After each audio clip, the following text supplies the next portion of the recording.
or good evening, wherever you are. Thank you for joining us. I hope that you are finding the F1 Hire extension useful for your job search.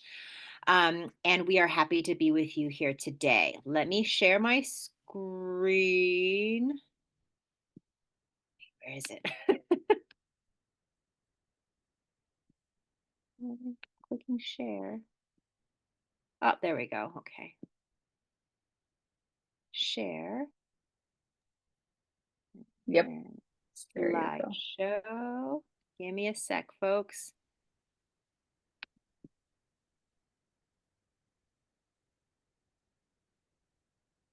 Sorry, my computer is a little slow. We have slow internet and no fiber here yet. So, okay. All right, All there we go. right. So, like Minna said, if you have any questions, please feel free to type it in the chat. We also will have Q&A afterwards. I will go over the topics that we're talking to you about. And just as a little bit of background, I come from many years of working within institutions, working as a dean, a director, advisor to students, domestic and international, and being with F1 Hire. I'm supporting the team in working with international students and helping international non-domestic workers find positions, because this is something that is very near and dear to our CEO's heart. Today, we're going to be talking about the different types of visa options there are and work authorization in the United States. It is not an exhaustive list. There may be other ones that I don't touch upon, and that is because it is not an area that I am fully familiar with.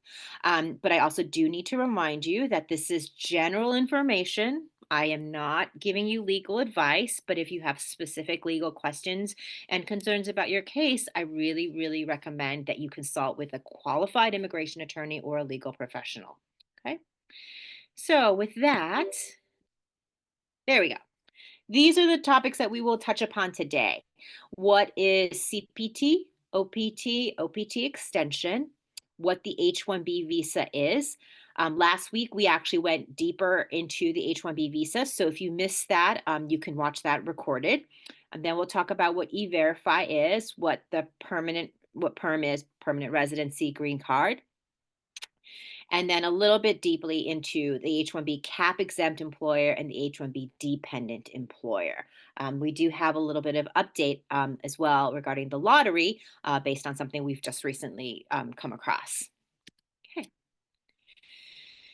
So CPT, international students typically are here on an F1 visa.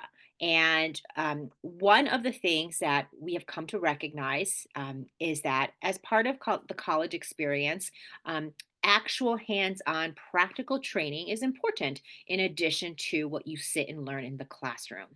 So this should not be only allowed for domestic students. F1 international students should be given this opportunity as well to learn in a real world setting. And so the CPT allows international students who are in the US to gain practical experiences that are related to your field of study while you are studying for your degree. So this happens while you are a student. If you are an art history major, no, you cannot use your CPT to go and do an engineering position. Most likely not, unless they were directly related, but typically not. So CPT has to be related to your field of study. Typically, you will have to have completed 1 year of study full time, and have an offer of employment or internship that is relevant to your studies. Is what makes you eligible. There are some institutions that do offer first day CPT, that it means that the day you enroll, you can engage in CPT. We just caution you to be careful about some of those programs. There are ones that are at established state schools. I believe Kansas has one. And there are ones from schools that may not be established. So you just want to be wary about it because you don't ever want to jeopardize your legal standing. And to keep in mind, CPT, the duration and the limits. It can be part-time or full-time. So part-time is 20 hours or less, full-time is 20 hours or more. And you should keep in mind that if you do CPT full-time for 12 months, this can potentially affect how eligible you are for OPT. And this is something you want to carefully discuss with your DSO at your International Student Services office. So CPT, opportunity to work in your field of study while you are in school as an F1 student. OPT is afterwards. So you're graduating. If you find a job or an internship, you would be then engaging in your OPT. So OPT, optional practical training, um, allows you to work in the U.S. for up to 12 months after completing your degree to apply what you have learned in your field of study. Again, it has to be related to your field of study. So you can apply for it during your studies, pre-completion, or for afterwards. Most students we tend to see is post-completion OPT after graduating, and students will use their CPT while they are studying. A conversation with your DSO is important to figure out what is best for the situation and the job offer, internship offer that you have in hand. And while it's 1 year, those who are STEM graduates, so in the fields of science, technology, engineering, and mathematics, there is a list of all of those specific areas. Um, STEM graduates may be eligible for a 24-month extension. So, total of 3 years versus just 1 year. This has come about, it's a more recent development um, because the United States recognizes that students in the STEM fields are necessary and needed for our workforce, and they're tapping into a talented foreign workforce. I do not know where that came from. Okay. All right. The OPT extension, I'll just talk a little bit about that from the last slide. It's additional period that's granted. 3 points to keep in mind. It's available to F1 students in STEM, like I said, and your employer must be enrolled in what's called the E-Verify program. There is a hyperlink there, and that is the list of the 2024 STEM occupations and fields that allow for an extension. So that's a 2024 list. I probably should have checked to see if there's a 2025 one. So just take a look at that. It allows additional 24 months. There are certain requirements that must be filed. You would work with your DSO, and it would include a new form I-765, an application for your EAD, a form I-983. You will need to draft up a training plan. So this is what I will be learning at this particular job that is related to my field of study. So that USCIS knows what you will be doing. And keep in mind, the application must be submitted within 90 days before the original, your 1 year OPT expires.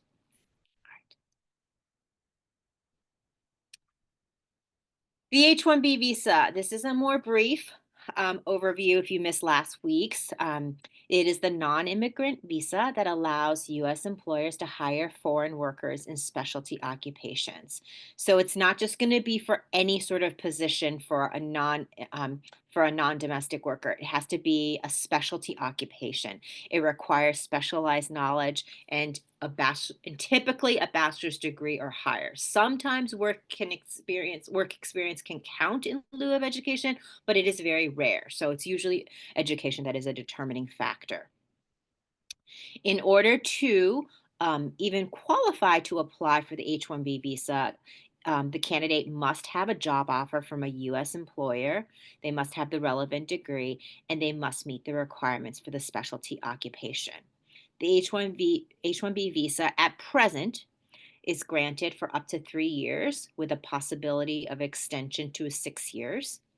And the employers have to do a lot of the work. So they file the labor condition application, the LCA, and the employer submits your H-1B petition to USCIS. So without an employer, you cannot apply for an H-1B visa on your own. So just keep that in mind. You need an employer. Before you can even, I should have flip this around. Before you can even apply for the H-1B visa, you have to enter a lottery to see if you are eligible. Last week, we got a question of, can I be entered into the lottery by multiple employers? So say you are fortunate enough to have 5 job offers from 5 different employers who are willing to sponsor your H-1B visa. So you can enter that lottery. Yes, you could. All 5 employers can enter the lottery for you, but that doesn't mean you get 5 chances. As of March 4th of last year, you would only get 1 chance. This is to create a more equitable situation. Every applicant who enters the lottery for the H-1B visa gets 1 shot at it so that it is fair. I talked about E-Verify before. So if you were doing the OPT, the STEM extension, the company that you work for must be enrolled in E-Verify. This is nothing that you need to deal with, but you need to confirm if you're doing an OPT STEM extension with this company that they are enrolled in E-Verify.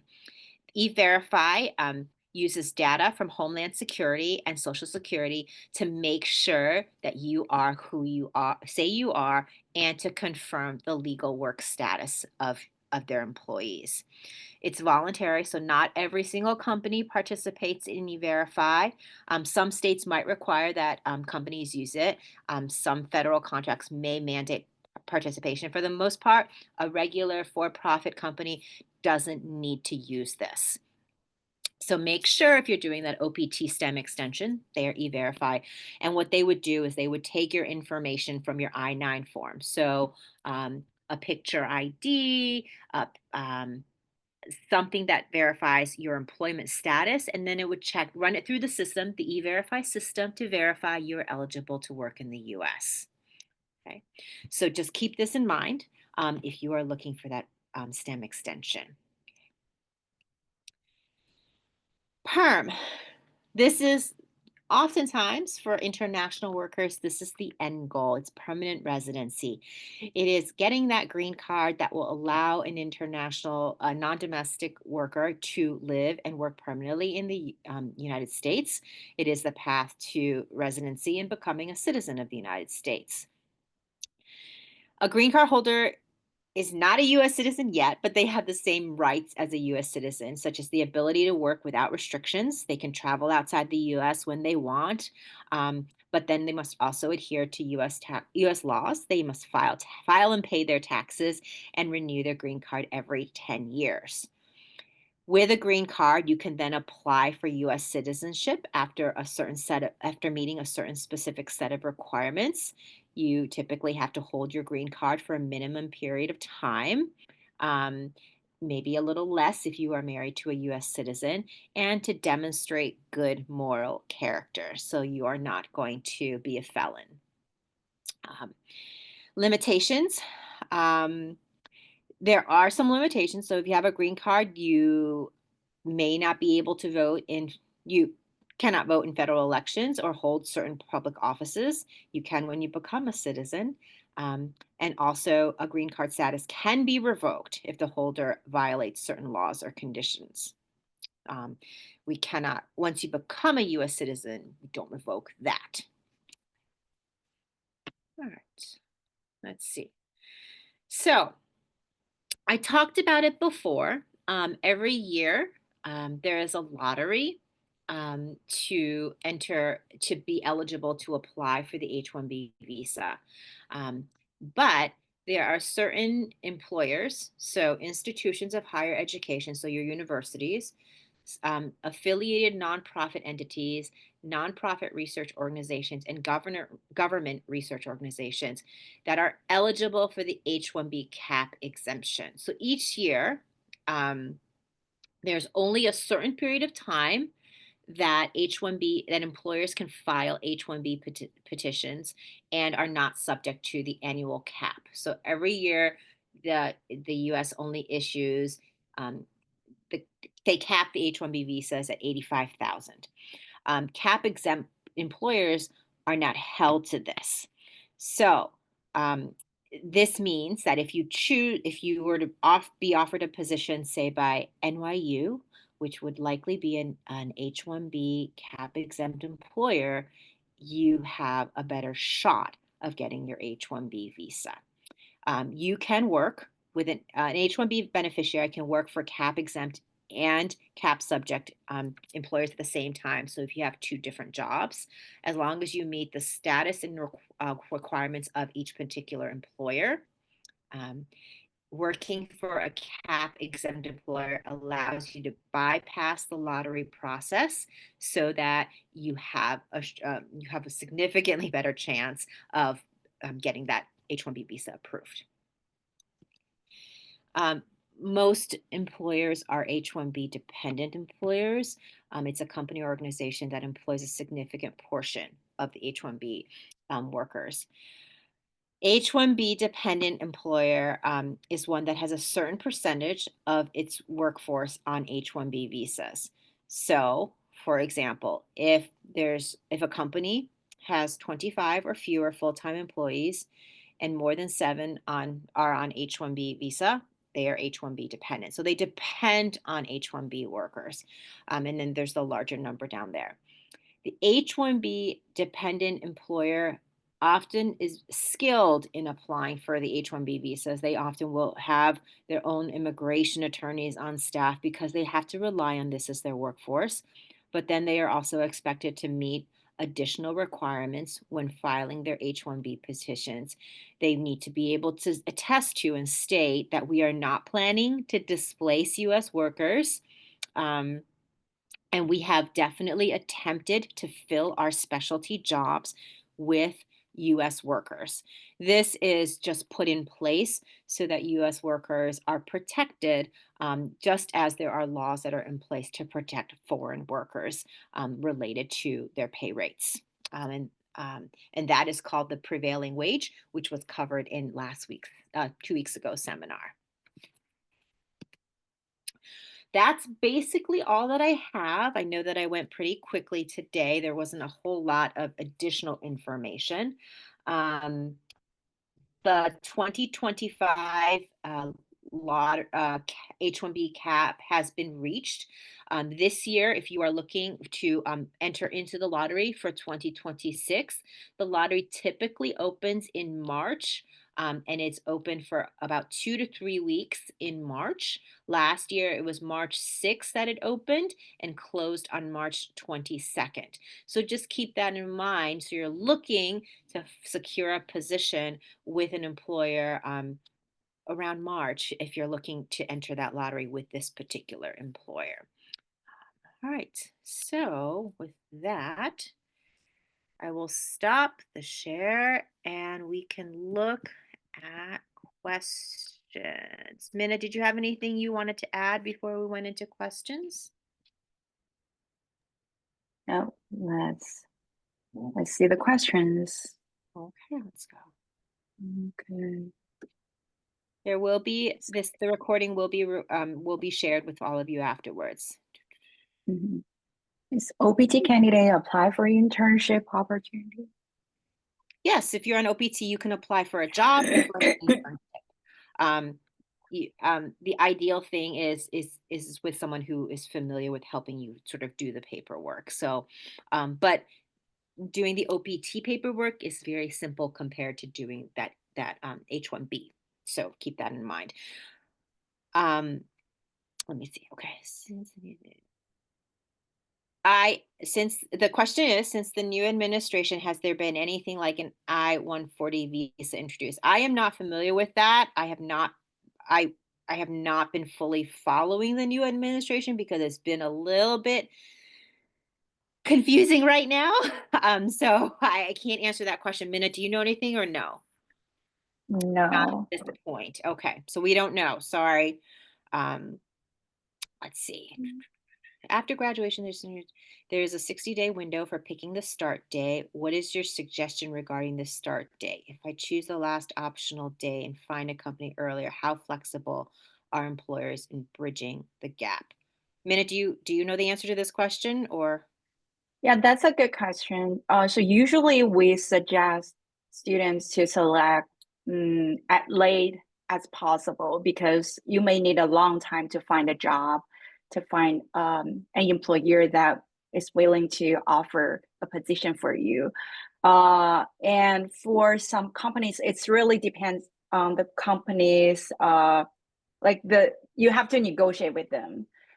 For most of the employers, I think they would want you to start as early as you could. But if there's a gap between the offer and the earliest date that you can start to work, you can try to negotiate with them to see if there any chance that you can probably just start to get training process or like the onboarding process, so that you can get to know them earlier than you can actually work for them.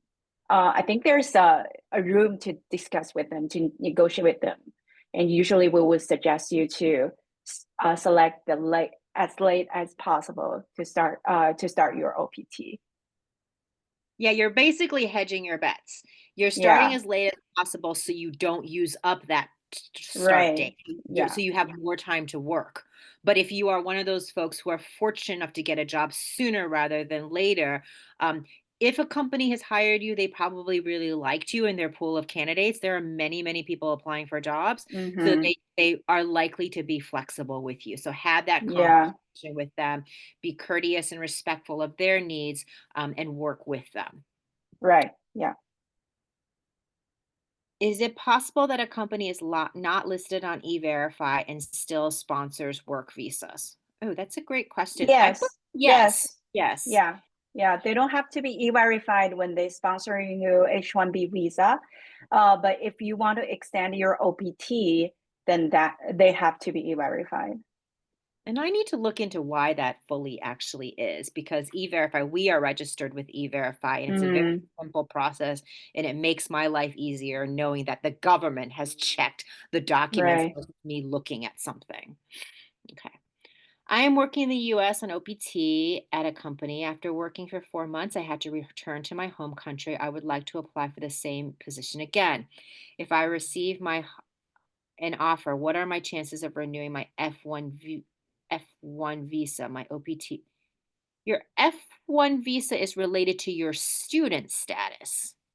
So you Right. would need to be a student again to renew to get another F1 visa.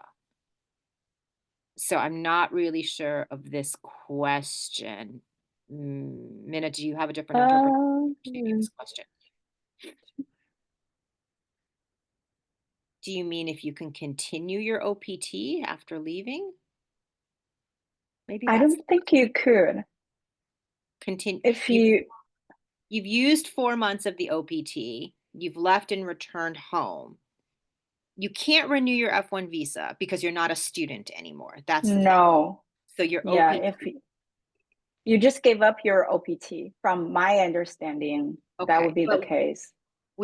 but you can double check, call your DSO and double check. Yeah, Yeah, because right. that won't cost you money versus talking to an immigration attorney when I think your DSO can answer that question pretty quickly. Okay, but we think that you have given up your OPT because you have left the country. But you Yeah. cannot renew your visa unless you apply to another program and they offer you that F1. Mhm. The lottery for this, no, the lottery, yes, the lottery for 2025 was held in 2024.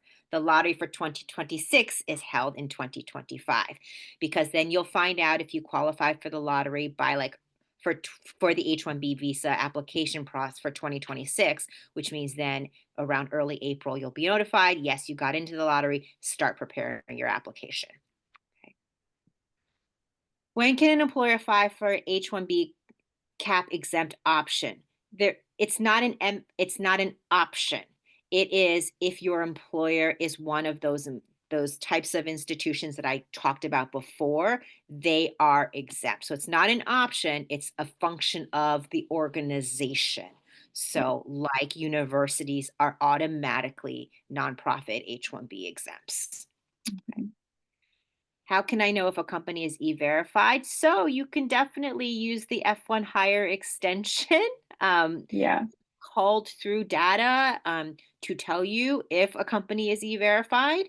If there's a question mark there, you can always reach out and ask the company's HR department. But short of that, use the F1 Hire extension. It'll make it easier for Yeah. you. And it allows you to search for your jobs across 5 different websites at once. So you don't have to go to Indeed today and then Glassdoor tomorrow. You can have them all in one place. Yeah. You can also find the information on the government website. I can share it later in the chat box. I have a previous degree in nursing and currently have a US RN license for 2 months. She or he worked for 2 months before their OPT ended. Now I just completed my master's degree in health informatics and I'm out OPT. Am I allowed to work as a registered nurse while I also get another job directly related to health informatics? Ooh. So, can they work also as an RN? So, but their OPT, so your OPT, if it is directly related to your OPT right now is given to you for the master's degree in health informatics. So that position that you get for OPT should be directly related to health informatics, not the RN. Yeah, but yes, because so it's even if they have, from what I understand, even if you have two different part-time positions. So suppose one position with health informatics, one is an RN. I don't believe you can because the OPT is linked directly to health informatics. So it has to be health informatics. Again, though, double check with your DSO. But I'm pretty sure I'm right because it's the Mm. application, the relationship to what the OPT studies were for. When applying for extended STEM OPT, what documents should we keep with us during OPT employment? So, okay, so when you apply for the STEM OPT, what additional information would you need to keep? So I think keep all of the materials that you have already. But what happens is when you apply for the STEM OPT, they have to be an E-Verified company, but also you're going to have to fill out a training plan. So you'll get so you'll need to understand the job that you're going to be taking and be able to fill out the training plan. I don't know that there's additional paperwork that you need so much as an application that states exactly what you will be learning with your direct supervisor at your during your extension period. Minna, do you have anything to add? Yeah, I don't. Mm, I right. That should be it. Yeah. Yeah, that should be it. Yeah. Mhm. The major is not designated as STEM by a school, but it is by the government. Can one still? Ooh, that's a great question. Okay, so the question is if a major is not designated as STEM by a school, but is by the government, can one still apply for OPT STEM extension? I have never had heard of that misalignment, actually. Um, But I don't think you could. I I don't think you could. Yeah, I don't think that I'm not even going to hazard a guess because I'm like, oh, the government says yes, the school says no. But typically when we talk to our school representatives, they are very clear. Like if they can designate it as a STEM, uh, Yeah, they right. will say yes, so they must not be teaching it in any STEMmy way, which is why they haven't tried to make it to designate it as a STEM area. Mm. Okay. But that might be a question for a legal professional because that involves the government, it involves your school, and so I wouldn't necessarily just trust a school official on that particular question. How many chances do students on wait, how many chances do students on STEM have to be entered into the H-1B lottery? Every person gets one chance, assuming you have an employer. So even who's offered you a job. So even if you had 5 employers sponsoring you for the H-1B lottery, you only get one shot. I mean, are I think the question would be, Or I think three would be the most for you to get into the H-1B lotteries because like you three have three years. years of it. Yeah, so you have Yeah. I think that could be the answer as well. Okay. I'm not sure. Uh, Yeah, so if you're on STEM and you do the STEM extension, you can do through 3 years while you're in the country. But then if you leave the country and you find a job, if you get a job offer from the US, that person can enter for you while you are out of the country. The chances of that are significantly slimmer because you can't work for them, so they don't know you well enough. Yes. Okay. What's the point of being allowed to have multiple employers file for your H1B, yet you only get one chance? Great question. This change actually only occurred last year, but Hmm. the point of having multiple employers file is you have multiple job offers, and then you can whoever you wind up going with, if you get an H1B, you have the opportunity to pick whoever gives you the best location, the best benefits, or the best salary. So it doesn't increase your chances of the lottery, but it increases your options of who you want to work for. Does a company file for OPT, or you just need an employment letter from them? So for OPT, you need an employment letter from them, and then your school can sort of help you fill out that paperwork. If a company is not if the company is not e-verified, can you still start your OPT after graduation? Yes, because your OPT is that 1 year. It is the Yeah. STEM extension that requires the company to be e-verified. So, Hmm. so if you're doing the extra, if you are in a major that is designated STEM and eligible for the 2-year extension, that company must be Yeah. e-verified. Right. Okay. And the company doesn't file OPT for people, right? Yes, yeah. Because you apply for OPT on your own. It's the H1B and the PERM that is related Yeah. to employers. Right. Once I get approved for OPT, can I exit the country and come back? Minna, do you know this answer? Yes, you do. You can? Yes, you can exit the country and come back without, but you have to um, make sure that you are like your work status is not terminated. And oh, let me think about it. When you get your OPT, even you don't have an employer. Well, I'm confused now. But I'm sure you can exit the country and come back on your OPT. Uh,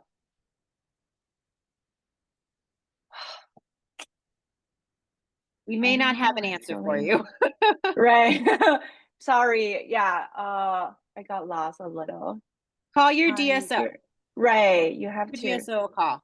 Because this you don't want to go with our best guesses, because this is really important, in terms of also knowing what documents you need to have on your hand as you're walking back into the country. Yeah. Right. Okay. But we are going to look this up for ourselves afterwards. Hmm. Every single time And we always get like one do you question, we're a little mind stumped up. if I chime in? So my understanding is that you can go out of the country if you have a job. So without a job offer, if you go out of the country, that you might jeopardize your OPT status. So if you're working and your employer allows you to go work remotely in your country, you can step out of the country, go and come back when you're in your Hmm. OPT. But otherwise, it will not be a good idea to Yeah. go if you That's don't have my an employment. understanding too. Yeah. Right. Yeah. Yeah. Thank you to that Thank you. Yeah. participation. Okay, so next question. I wanted to check if a company that has been e-verified is willing to hire a student, but doesn't want to do their visa sponsorship, would it be possible to refer the company through a staffing company that the staffing company can sponsor? Yes, if you Yeah. have a staffing company that will do that, then by Hmm. all means go ahead. Yeah. And that is a just completely legitimate, viable Right. That's option. a yeah. That's an option. Yeah. Hello, my current OPT is valid until January 2026. Okay, got 1 year. What are steps to follow to pursue my employer to sponsor the H-1B visa? Okay, so first of all, you should find out if they do sponsor H-1B visas. And if they do, then great. Sort of make it known to your supervisor. You basically they have so they'll have like 3 months, little less than no, they'll have a month and a half-ish to decide if they like you enough to sponsor your H-1B. So if you are already working for someone, so you start on February 3rd. So you better pull out all stops to work really hard, so that they like you and they are willing to. So I would have that conversation very early on to see if your employer is willing to sponsor your H-1B visa, because they'll need to get you into the lottery and start moving fast on that. Minna, anything else to add? Okay. All right.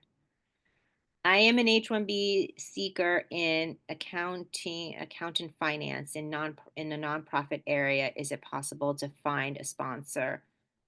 I mean, there's always possibilities to find a sponsor. You need to make sure you find a particular position at a company that is willing to sponsor you.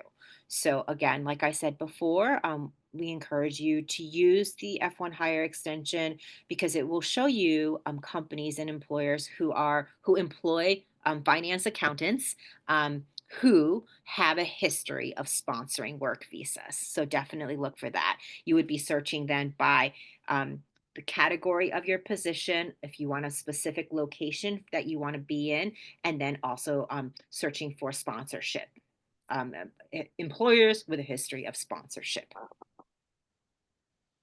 So we've already answered the US leaving question earlier. I have a B1 so I am not familiar with the B1 or the B2.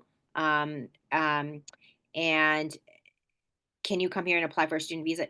If you get into a program that allows for an F1 visa, they will work with you to apply for the F1 visa. So you can apply to a US program anywhere in the world that accepts international students. And once you are accepted, they will work with you to apply for a student visa. What everyone else has is irrelevant. So is the H-1B visa lottery the same as the DV lottery? I don't know what the DV lottery is, so I cannot answer that particular question. Minna, can you answer it? Do you know what the DV? Okay, we I do have not know. no idea. I am on my OPT now and travel to my country. So again, we've answered that particular question before. We don't have the best answer. Someone who is participating had a had her answer. So you probably will want to check with your DSO on that. Yeah, always check with your DSO. Yeah. Does my job have to be related to my major if I'm holding an H-1B? Yes, and it has to be a specialty occupation. So it's Yeah. not going to be something, it's not going to be like, I'm going to go be a carpenter. Okay. Although carpenters, specialty occupation, in my mind, it's something that I could never do. Mhm. What are the documents required? What are the documents requested by the employer to register for the H-1B? My degree certificate. Can I use my official documents? Actually, for this particular question, there's a lot. It's a lengthier list. So if you go back and watch the video from 2 weeks ago where we talked a little bit more, it'll have a little bit more information. But typically, you will be working with your employer and their immigration attorney to gather all those documents. It will include things like your transcript, your potential diploma, things like that. So you need to work with. I would go back to that one and then also work with your employer and the immigration attorney. What is concurrent H-1B visa? I often get confused. I have never heard that before. Me either. What is Yeah. concurrent H-1B visa? Yeah, because concurrent would Like, imply two H-1B visas happening at the same time. And I don't know if that case you have one H-1B visa. So if that person wants to clarify the question, but we don't understand it right now. I am on H-1B. My contract may end if it's not extended. Can I go back to my home country and come back when I get a new contract, as I don't want to count on the 60 days and the job market seems slow? Oh, so you're asking if you can go back and then come and restart the clock for 60 days, I think, right? Is no, that, yeah, that's the no, question. you can. Yeah, you just have 60 days, period. So you're not Right. going to come back later and then job hunt later for 60 days. It is immediately after. Okay, that question I've already answered. What documents should you keep? Mhm. What documents should we keep with us during OPT employment for verification by law agencies. If there is a problem with your OPT employment, typically the person they go to first will be the employer to verify. So for you, keep all the legal documents. Whenever you apply for something, make sure you keep a copy of it. And then if there's a problem with USCIS, they're going to go to the employer who will then come to you and say, you need to produce X, Y, and Z. And the situations are different, so we can't tell you exactly what you should keep in hand. If I accidentally work for an employer that is not E-Verify while on OPT, does this jeopardize my OPT for that? While you are on your OPT, your first OPT, your 1 year, they don't need to be E-Verify, okay? You need to make clear that they will E-Verify you if you are doing your STEM extension.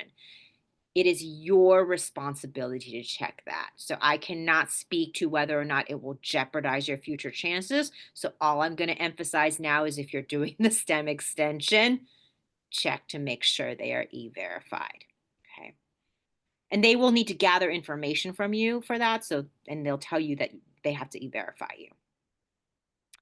What are the requirements needed in an OPT employment letter? It's a typical employment letter. What are they offering you for a job? Are they offering you benefits? What's the salary? What are your expected duties?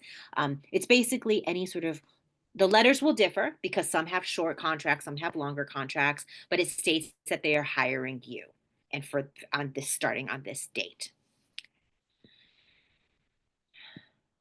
How many days or months before finishing 12 months general OPT for extended STEM OPT? You need to apply within 90 days of that extension, the end date, that termination of that first year. 90 days, I believe that's what I said earlier. Mm-hmm. Is there a website to know which companies are cap exempt? No, there is not, No. but you can reach out to their HR department and ask.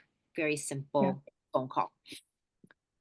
Should the CPT be linked to the degree and major? If it is self-employment, should it also be in a field linked to the major? Yes, CPT is curricular. The C stands for curricular, which means it has to be related to what you are studying. So the answer is yes. Oh, this is tiny font. If Yeah. I have already used OPT for my first master's degree, which was not a STEM program, can I still apply for STEM extension with my second master's degree if I secure a job first? Minna knows the answer, since it will not be a new Mm, 12-month OPT. Minna, you can go ahead and answer. I don't think you could because the master degree, you've used your master degree OPT. You Correct. get But only not one STEM. chance to, yeah. So even your second master is STEM OPT. I don't think you, I don't think you could, because you're not allowed to use OPT at all for your second master. Is that correct? I don't know the answer to that question. From my understanding, it would be no, but yeah, you have to check with, Check your DSO. So this person is yeah, So again, we are doing the best we can from our knowledge, but we are not DSOs, nor are we legal advisors, which is why we say things that we know firmly, but then we also, if we don't know, we do want to direct you to the right people so you get the right answer, right. because every case is different and we don't want to advise you incorrectly. So I am in my second year of my master's program. Should I start applying for OPT now? Schools actually have their own timelines, and they'll tell you when they want you to start applying. So get in touch with your school to ask them based on your graduation date, and then they can talk to you specifically about when you should start getting your stuff together and when you need to come into the office and give us all your stuff. So reach out to your school soon. Create those relationships with your DSO, you guys. It's really, really important as an international student to have that advisor who knows Right. you and likes you too. So Mm-hmm. get in mind. Yeah. I'm not going to answer Can that I question. Yeah, we break. Can I can apply I for apply? Yes, you can, and you should, Yeah. because Yeah. so if you don't have your OPT in place and you get a job offer, they may wait, but then they may not. You just never know. So Right. get that. How soon can you start applying for an H-1B after graduating from a STEM degree? You can apply for as long as your employer is willing to sponsor you for the lottery, then you can as soon as they're willing to do that. Yeah, right. So, but the thing is, if you're graduating this year, if you're graduating in 2025, if you're graduating in June 2025, um, and you get your job offer in June 2025, you're not going to be eligible for the H-1B for 2026 because that lottery is in March. So you Hmm. would start your OPT, you would do really good at your job so that they want to sponsor you for the lottery for next year. Hmm. If the company hasn't done E-Verify before and can we have them do E-Verify? Yes, it is very simple for Yeah, them to do. But the question is, will they do it? So, right, right. very, very simple. It costs no money. Hmm. It just takes like some training time on our end because I've Right. had to do it. Minna's had to do it Hmm. for But our the company. answer is yes, you can let them to do it. Exactly. Yeah. Be nice, ask nicely. Hmm. And show them how simple it could be. Exactly. Yeah. Many of the job applications require you to fill out if visa sponsorship is needed, and some people suggest you put no, otherwise the company may not be interested in hiring you. That is true, but if you get into the job and then you go, yes, I actually do need it, it depends on how much they see that as deception. So that's sort of your call in terms of how you want to sort of deal with that. Um, and if you are in a field that is a little bit smaller and people know each other, I would be very cautious because people will talk to each other. Okay. If your company is based in California, but you wish to relocate to Florida, does this affect my H-1B? You need to inform USCIS and you want to make sure that your employer is willing to support your move. So, Yeah. what if in an application I've said I don't want sponsorship and ask them to sponsor afterwards? So that was basically the question from before. Um, you will need to have a good a conversation about why you've changed and why you may have appeared to be duplicitous. And so I would be honest and have that conversation sooner rather than later. And hopefully you have been a really good worker that they will go, oh, we understand now why you want to stay longer. You've done great at this job. So yes, we are a company who has sponsorship. Let me talk to my supervisor and see if we can move Hmm. forward. Yeah. Oh, diversity lottery. Is that Personally, the DV lottery? I did not know. I don't know. Maybe it sounds like it. I've never heard of it before. Any thoughts on how mature Any thoughts on how mature is the H-1B renewal program without going to home country? I don't know what that means. I don't, I'm sorry, I don't understand what that means. Mm. Internship is okay for OPT, yes. Internship or work is totally fine. Hmm. Yeah.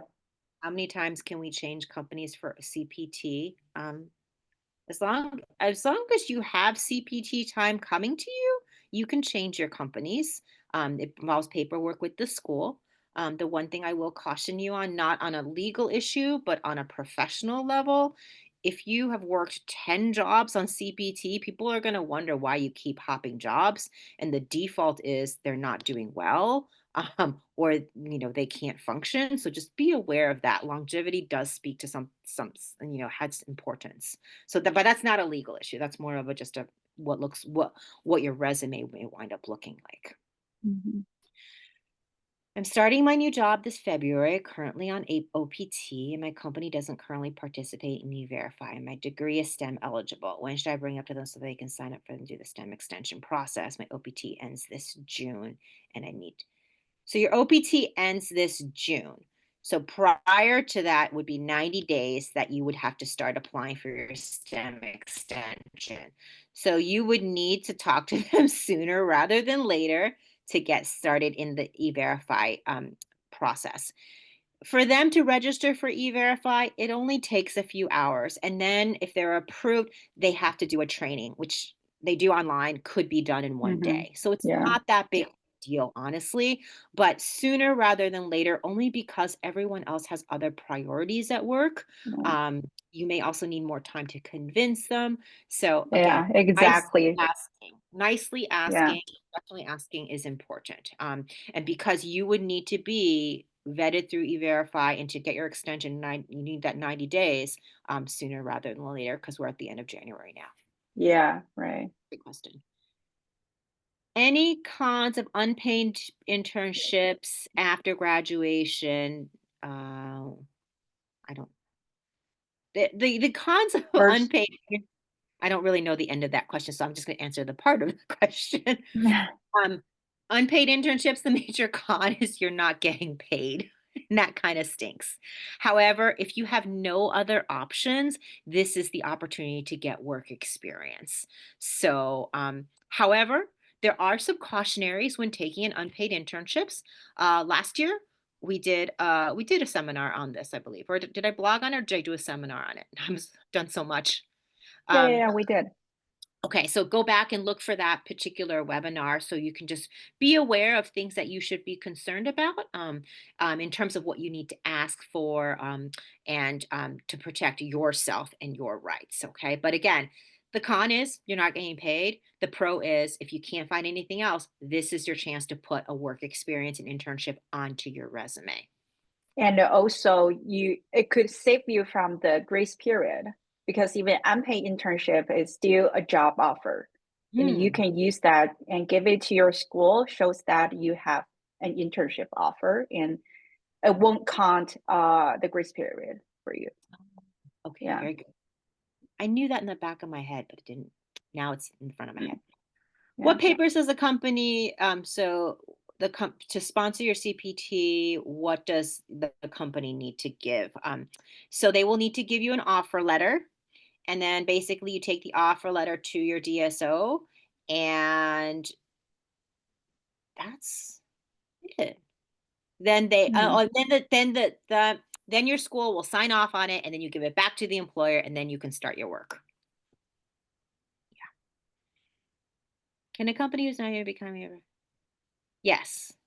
A company can become e-verified at any time. Yeah. And is it possible that a company is e-verified, but the F1 Hire website said it's not? Yes, Yeah, because there's a there's a possibility it could have right. slipped through the cracks of our data management folks, and they could have just like our data could have been from 2 days ago, and then they got e-verified this morning. So like Hmm. always possible. Okay. Yeah. If I am working on OPT for a company that's not e-verified, my 1 year can I switch to a company that's e-verified and apply for the 24-month oh, if I am working on OPT for a company that is not Hmm. currently e-verified, 1 year is coming to an end. Can I switch to a company that is e-verified and apply for the extension? Yes, yes. Yes. We're Yes. entitled to that. As long as you basically Yeah. are looking for a company that will offer you a job and be Right. e-verified. Yes. Yeah. But if you're at the company that you're at right now and you like them and they're willing and they like you and you want to stay with them, ask them if they're willing to do e-verify because it's so simple.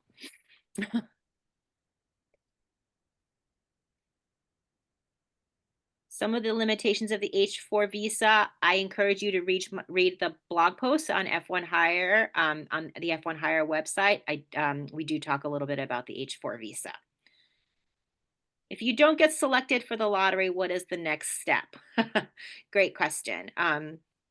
So if you have time left on your OPT, you'll continue to use that OPT time, especially if you have the STEM extension, then you can actually try for the lottery again next year. You can also then go back into becoming a student, an F1 student, which will allow you to stay longer. Or if you have to leave the country, you leave the country, but you continue to job hunt in the US for an H-1B uh, uh, for a company that will sponsor your H-1B and they enter you into the lottery from there. Um, this was also covered in the seminar from 2 weeks ago. So do go back and peek at that. I remember talking about that. Can you use OPT in a different field of study? No, it has to be related to your field of study. I do not have any links for organizations that sponsor RNs in Columbus, I assume Ohio. But if you use the F1 Hire extension, you can click RN positions, you can click your location, you can click sponsorship, and it should spit out some options that are across the job posts that are available across all 5 websites, and then you can dig deeper into those organizations. What is the deadline for a company to decide if they want to sponsor for H1? Well, there is no deadline for a company. They can make their decision whenever they want, but to enter the lottery will likely be the lottery will close. It will open in the beginning-ish of March and end at the end-ish of March or maybe early April. The dates, as I've checked, have not been posted yet as of this morning when I double-checked.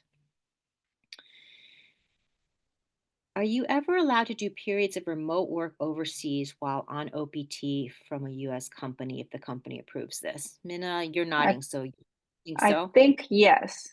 Yeah. If you get an unpaid internship, do I need to still get, if you have an unpaid internship, do I still need to get CPT Yeah, or, you can skip the CPT. Yes. okay. Are Yeah. the documents that the company, are there That's the documents university. that the company where I'm doing my CPT at needs to send to the university or USCIS every month? No. There are not.